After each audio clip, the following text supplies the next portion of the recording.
تم سب بچے بیٹھے ہو، والدین کو اپنی جنت بنا لو، ماں باپ کو اپنی جنت بنا لو، ان کی دعا لے لو۔ میرے نبی نے فرمایا کاش میری ماں زندہ ہوتی۔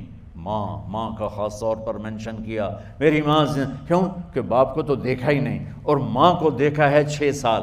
میری ماں زندہ ہوتی اور میں عشاء کی نماز کے مصلی پہ کھڑا ہوتا اور میرے گھر سے میری ماں کہتی محمد، تو میں ماں کے لیے نماز توڑ دیتا۔ میرا نبی کہہ رہا ہے۔ اور جب آپ حج پہ تشریف لے گئے اور ابوا کے میدان سے گزرے جہاں میرے نبی کی والدہ کا انتقال ہوا تھا، اس بات کو 57 سال گزر چکے ہیں۔ 6 برس کی عمر میں مدینہ سے نکلے 3 افراد، میرے نبی کی ماں، میرے نبی کے والد کی باندی ام ایمن، وہ بھی ماں ہیں، انہوں نے بھی دودھ پلایا تھا میرے نبی کو۔ 2 مائیں ہیں، ایک دودھ پلانے والی، ایک پیدا کرنے والی، اور ایک میرے نبی ہیں۔ جب ابوا کے پہاڑوں میں پہنچے تو اچانک ہارٹ اٹیک سے حضرت آمنہ 25 سال کی عمر میں انتقال فرما گئیں، اور میرے نبی نے اتنا اس کا غم لیا۔ 6 سال کا بچہ، میں سن 2000 میں وہاں گیا تھا، میرے آنسوں نہیں رکنے کو آ رہے تھے کہ کہاں میرے نبی کی ماں کو اللہ نے اٹھایا، نہ کوئی آسرا، نہ کوئی سہارا، نہ کوئی رشتہ، نہ کوئی جھولی، نہ کوئی چھاؤں، ایسے تنہا یتیم کر دی۔ جب ان کو پتھروں میں دبا کے نیچے اترے، ام ایمن کو سے ہاتھ چھڑا کر بھاگے اور اوپر پہاڑی پہ چڑھ گئے۔ جب ام ایمن پیچھے گئیں تو ام ایمن نے کیا دیکھا کہ ابوا کے پہاڑ بھی رو رہے ہوں گے، آپ ماں کی قبر کو چمٹ کے ایسے اوپر لیٹے ہوئے تھے، قبر کو پکڑا ہوا تھا، اوپر لیٹے ہوئے تھے۔ جب ام ایمن قریب آئیں تو سنا آپ کہہ رہے تھے اماں جی، آپ کو تو پتہ تھا آپ کے سوا میرا کوئی نہ تھا، آپ مجھے چھوڑ کے کہاں چلی گئی، کیوں چلی گئی؟ 6 سال کا بچہ پہلی موت دیکھ رہا ہے تو ان کو سمجھ میں نہیں آ رہا کہ میری ماں کے ساتھ ہوا کیا ہے۔ ام ایمن نے اٹھانا چاہا، آپ نے اٹھنے سے انکار کر دی۔ اس صدمے کو سینے میں لیے ہوئے 57 سال کے بعد، 7ویں دن بندہ رو نہیں سکتا، رونا ہی چاہے تو رونا نہیں آمدا، 57 سال کے بعد آپ اس وادی سے گزرے، اپنے اونٹنی کو ماں کی قبر کی طرف موڑ دیا، اور ان پلرز کو 3 گنا کرو تو وہ پہاڑ بنتا ہے، چھوٹی پہاڑی تھی۔ اونٹنی کو نیچے بٹھایا، اوپر پہاڑ پر گئے، اور یہ مجھے دیکھو، یوں آپ نے گھٹنے کھڑے کیے ماں کی قبر کے سرانے، اور یہ ہاتھ یہاں رکھے، اور پھر سر دیا اپنے گھٹنوں میں یوں، پھر رونا شروع کیا۔ اتنا روئے، اپریل کا مہینہ تھا، دھوپ سر پہ پڑ رہی تھی، ہم تو ٹھنڈی دھوپ میں بیٹھے ہیں، شدید دھوپ میں بیٹھے تھے، اور اس کنڈیشن میں یہ بچوں کا سٹائل ہوتا ہے، جب لمبا رونا ہو تو وہ یوں بیٹھتے ہیں سر اندر دے کر۔ اتنا روئے کہ آپ کی داڑھی ساری آنسوں سے بھر گئی، سینہ تر ہو گیا، احرام تر ہو گیا، اور کئی گھنٹے بیٹھ کے روتے رہے۔ 2 جہان کے سردار ہو کر تمنا کر رہے ہیں کاش اماں تو زندہ ہوتی، تو مجھے کہتی محمد میں تیرے لیے نماز توڑ دیتا۔ اور میرے نبی نے، یہ بچیاں غور سے سنو، میرے نبی سے پوچھا گیا یا رسول اللہ قیامت کب آئے گی؟ آپ نے فرمایا یہ تو اللہ کو پتہ ہے۔ نے کہا یا رسول اللہ کوئی نشانی بتا دیں؟ تو آپ نے فرمایا جب بچیاں ماؤں کو ذلیل کریں گی تو قیامت آ جائے۔ جب بیٹیاں ماؤں کے ساتھ بدتمیزی کریں گی اور ماؤں کو ذلیل کریں گی تو قیامت آ جائے گی۔ ایک ماں بیٹی کو میں بھول نہیں سکتا، ماں کے موٹے موٹے آنسو گر رہے تھے، اور بیٹی ماں سے کہہ رہی تھی بھوک نہیں، ہماری اپنی پنجابی زبان، بھوک نہیں، اوئے ہوئے ہوئے ہوئے، یہ تو ہم نوکر کو کہتے ہوئے ڈرتے ہیں، وہ ماں سے کہہ رہی تھی بھوک نہیں، یعنی بکواس نہ کر، روا کے چپ، صرف آنسو اس کے گر رہے تھے ایسا۔ شاید وہ یاد کر رہی تھی کہ 9 مہینے کیسے اس کو میں نے پیٹ میں پالا، جنتے ہوئے کتنی تکلیفوں سے گزری، اور اس کو دودھ پلاتے ہوئے کتنی راتیں میں نے کاٹ کاٹ کے گزاریں، اور اس کے پیشاب دھوتے ہوئے کتنی دفعہ میں سردی میں ٹھٹھری، اور آج جو مجھے کہہ رہی ہے بھوک نہیں۔ اس لیے میرے نبی نے فرمایا جس نے ماں باپ کو دکھ دیا، سنو غور سے بچوں سارے سنو، جس نے ماں باپ کو دکھ دیا اس پہ اللہ کی لعنت، اس پہ فرشتوں کی لعنت، اس پہ زمین آسمان کی لعنت، نہ ان کی نماز قبول ہے، نہ روزہ قبول ہے، نہ صدقہ قبول ہے۔ میرے نبی کی زندگی کا دوسرا روپ حقوق العباد، نماز حقوق اللہ میں آ جاتی ہے، میں حقوق العباد کی تھوڑی سی وضاحت کر رہا ہوں۔ ماں باپ زندہ ہیں تو دعا لے لو۔ والدین سے کہتا ہوں بچوں کو عزت دو، جہاں اولاد ماں باپ کے حقوق ہیں وہاں اولاد کے حقوق ہیں، اولاد کو عزت دو، اولاد کو عزت دو، اولاد کو عزت دو۔ بہت سی اولاد کی نافرمانی کا ذریعہ ماں باپ بن رہے ہیں، سختی کر کے، زبردستی کر کے اور ٹھونس کر چیزیں نوکروں کی طرح سلوک کر کے۔ میرے نبی کے گھر میں جب بیٹی فاطمہ ملنے کے لیے آتی تھیں تو میرے نبی بیٹھے نہیں رہتے تھے، یا اب چیئر پہ بیٹھے ہوئے بی بی فاطمہ آ گئی، اب زمین پہ بیٹھے ہوئے ہیں بیٹی آ گئی، اب چارپائی پہ لیٹے ہوئے ہیں بیٹی آ گئی۔ میرے نبی کیا کرتے تھے؟ کھڑے ہو جاتے تھے، کھڑے ہو جاتے، ایک دم کھڑے ہو جاتے تھے، اور پھر کھڑے نہیں رہتے تھے، تیزی سے آگے بڑھتے تھے اور حضرت فاطمہ کا ہاتھ پکڑ لیتے تھے۔ یہ والدین غور سے سنو، حضرت فاطمہ کا ہاتھ پکڑ لیتے تھے اور ہاتھ پکڑ کے مجھے دیکھو یوں بوسہ لیتے تھے، بیٹی کا بوسہ لیتے تھے، پھر ہاتھ چھوڑتے نہیں تھے، ہاتھ پکڑے پکڑے لاتے لاتے لاتے ان کو چارپائی پر پہلے بٹھاتے تھے پھر خود بیٹھتے تھے۔ یہ باپ اور رسول ہو کر بیٹی کو یہ عزت دیتے تھے۔ پھر وہ جنت کی عورتوں کی سردار بنی، پھر وہ جنت کے سرداروں کی ماں بنی، پھر وہ اللہ کے شیر کی زوجہ بنی۔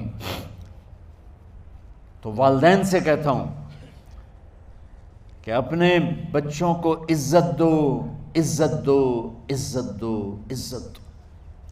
پھر آپ سے زندگی کے بڑے فیصلے ہیں شادی۔ اب لوگ اکٹھے پڑھتے ہو لڑکے لڑکیاں، اپنی شادی کے فیصلے خود نہ کرو، اپنے ماں باپ کے حوالے کرو۔ اس میں شرافت بھی ہے، اس میں برکت بھی ہے، اس میں رحمت بھی ہے، اور اس میں والدین کی دعائیں بھی ہیں۔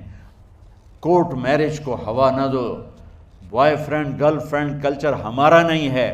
میرے نبی کے طریقے میں مرد اور عورت کا صرف نکاح سے تعلق ہے، اس کے علاوہ سب جہنم کی آگ ہے۔ اور والدین سے کہتا ہوں کہ اپنے بچوں سے پوچھ کے رشتے کرو، زبردستی مت کرو۔ میرا معاشرہ بہت سنگین قسم کے جرم کا شکار ہے، بچوں پہ مسلط کر دیتے ہیں، ایتھے ہی کرنی ہے، ایسے جٹائیں چی کرنی ہے، بٹائیں چی کرنی ہے، پتہ نہیں آئے کتوں ہیں جٹ بٹ۔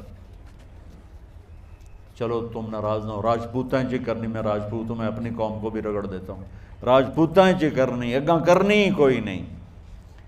یہ ظلم و ستم اولاد پہ مت کرو، اپنی بچی سے پوچھو، اگر بیٹی ہاں کرے تو پھر قدم اٹھاؤ، اگر بیٹی کہہ دے میں نہیں کرنا چاہتی تو وہ نافرمان نہیں ہے۔ اللہ کے واسطے میری سنو، صرف تم نہیں سن رہے ہو، اس کیمرے سے لاکھوں کروڑوں لوگ سن رہے ہیں۔ اگر بیٹا یوں کہہ دے کہ ابا میں نے یہاں شادی نہیں کرنی، میرا جی نہیں چاہتا ہے، تو وہ بیٹا نافرمان نہیں ہے، فرما بردار ہے، اس نے شریعت کا حق استعمال کیا ہے۔ اب ایسا ظلم مت کرو کہ نہیں اتھے ہی کرنی ہے، اتھے گھروں نکل جا۔ زندگی تم نے تو نہیں گزارنی، زندگی تو بچے نے گزارنی، میں قربان جاؤں۔ ایک حدیث سنو پہلے، پھر اگلی بات سنا تو ما تزوجت وما زوجت الا بوحی من السماء نزل به جبریل۔ لوگو سنو، میں نے جہاں شادی کی، میں نے جہاں بیٹی کی شادی کی، پہلے آسمان سے جبریل فرشتہ اللہ کا حکم لے کر آیا، پھر میں نے قدم اٹھایا۔ سمجھ گئے میری یہ بات؟ سمجھ گئے سارے؟ اب اگلی سنو، حضرت علی فاطمہ کا رشتہ لینے آ گئے، اور جبریل ان سے پہلے آ گیا کہ یا رسول اللہ فاطمہ علی کے لیے ہے۔ باپ محمد مصطفیٰ جیسا ہے، رشتہ مانگنے والا علی جیسا ہے، اور بیٹی فاطمہ جیسی ہے۔ اور آپ پوچھتے ہیں علی کیسے آئے؟ وہ شرم کی وجہ سے کچھ کہہ نہ سکے، چپ۔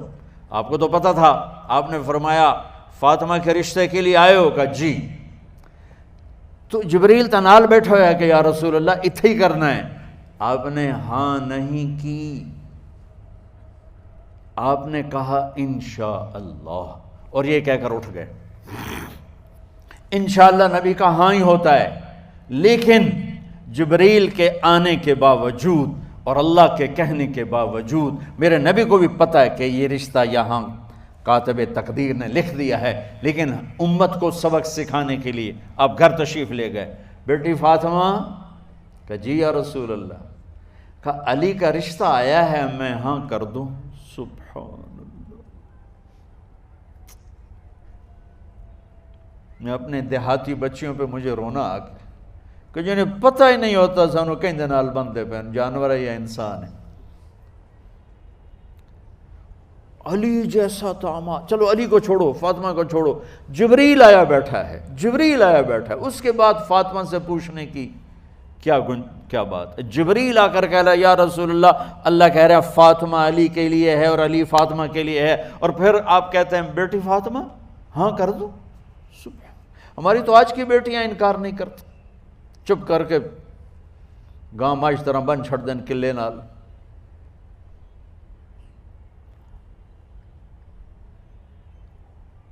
کوئی ان کے اندر کے جذبات کو سننے والا کوئی نہیں ہوتا، اپنی انانیت پر یہ فیصلے کرتے ہیں، اور میرا نبی کہہ رہا بیٹی ہاں کر دو۔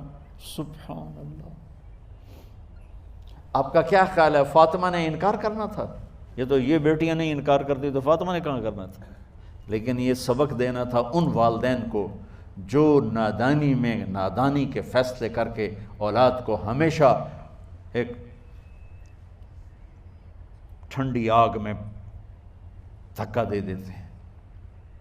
حضرت فاطمہ رضی اللہ تعالیٰ عنہا نے جب ہاں کی پھر آپ باہر نکلے۔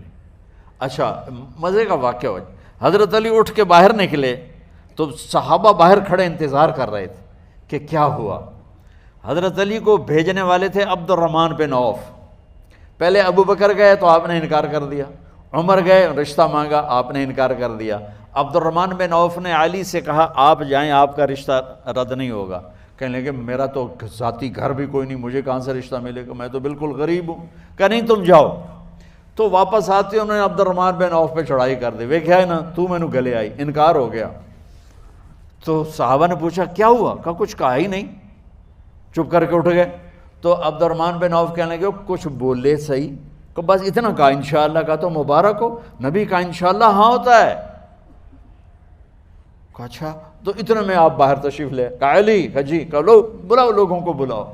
ساری مسجد بھر گئی، آپ کے ساری مسجد فل ہو گئی۔ آپ ممبر پہ کھڑے ہوئے علی کو سامنے بٹھایا، کہا لوگو یہ جبریل میرے پاس اللہ کا پیغام لائے ہیں کہ میں فاطمہ بنت محمد کا نکاح علی کے بن ابی طالب کے ساتھ کر دوں۔ پھر آپ نے خطبہ پڑھا اور کہا کہ علی، ہائے ہائے ہائے، میں نے فاطمہ بنت محمد کو 400 درہم مہر کے عوض تیرے نکاح میں دیا، تو نے قبول کیا؟ حضرت علی نے زور سے نعرہ لگایا میں نے قبول کیا، اور سجدے میں چلے گئے، اللہ کا شکر کا سجدہ ادا کیا۔ پھر میرے نبی نے وہیں سارے مجمع کو شہد کا شربت پلایا اور تازہ کھجوریں کھلائیں، اور پھر جب رخصتی ہوئی تو آپ نے حضرت علی سے فرمایا کہ آپ آ کے لے جاؤ۔